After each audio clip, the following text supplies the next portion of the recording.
మాజీ కాంగ్రెస్ ఎంపీ చింతామోహన్ ఎన్నికల ప్రచారం ముమ్మరం చేశారు. తిరుపతి ఎంపీగా పోటీ చేస్తున్న చింతామోహన్ నగరంలో ఇంటింటికి తిరుగుతూ కాంగ్రెస్ పార్టీకి ఓటు వేయాలని అభ్యర్థిస్తున్నారు. రాబోయే ఎన్నికల్లో కాంగ్రెస్ పార్టీని గెలిపించి ప్రజాస్వామ్యాన్ని కాపాడాలని కోరారు. లేదు, మోడీ పరిపాలన ఒక నియంత పరిపాలన లాగా ఉంది. ఆయన ఒక హిట్లర్ లాగా ప్రవర్తిస్తున్నాడు మోడీ. ఈ రోజు భారతీయ జనతా పార్టీ అంటే కోటీశ్వర్ల పార్టీగా తయారైపోయింది.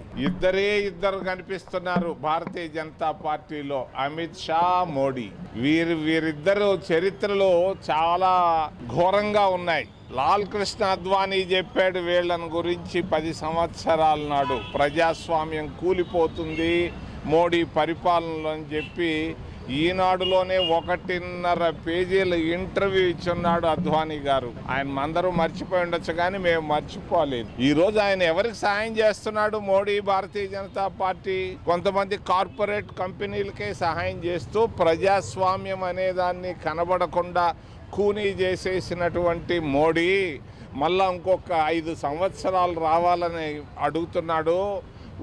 ఏమాత్రం పొరపాటు చేసినా, ఏమాత్రం చిన్న పొరపాటు చేసి మోడీకి పరిపాలన ఇస్తే భారతదేశ రాజ్యాంగం నాశనం అయిపోతుంది. భారతదేశ రాజ్యాంగం